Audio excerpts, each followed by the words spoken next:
Dis donc, ta mère est au courant que t'es pas à l'école? J'ai pas de mère. Alors tu te fais ton propre fric, hein? J'ai mes combines. L'homme dit qu'il a $30. Aleida répond que $50 sont nécessaires pour jouer à des jeux d'adultes. L'homme accepte immédiatement. Aleida monte aussitôt dans la voiture.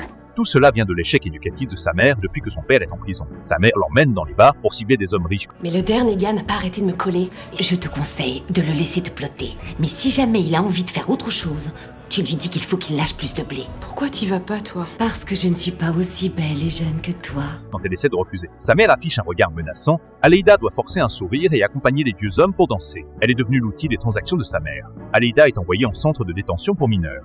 Dans ce milieu corrompu, elle a perdu depuis longtemps l'innocence de l'enfance à leur sortie. Elles osent même se moquer des gardiens en voyant son ami excité par la liberté. Aleida craint d'être à nouveau vendue par sa mère. son ami l'invite à travailler pour son cousin. Mais Aleida craint que le trafic de drogue la renvoie en prison. Mais non, t'auras pas à dealer, juste à emballer. C'est Ricky qui deal, je t'assure, c'est beaucoup mieux que faire des passes et en plus ça paye mieux. Et ton frère? Il est mignon? Yo! Ouais.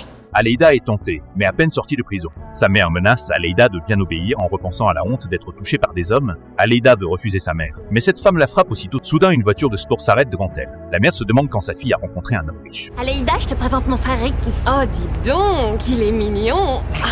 Tu veux monter? Pas question qu'elle se tire avec toi. Aleida monte rapidement dans la voiture en pensant que sa mère ne peut plus la contrôler. Elle commence à rêver d'un avenir meilleur. Le lendemain, elle célèbre sa nouvelle vie avec son ami. Un camion de glace passe. Soudainement, toutes deux courent acheter des glaces. Mais le vendeur est un pédophile. Derrière, j'ai 30 billets. Aleida comprend les désirs des hommes adultes. 50, des glaces gratuites à vie. L'homme accepte. Après avoir donné la glace à son ami, Aleida monte dans le camion.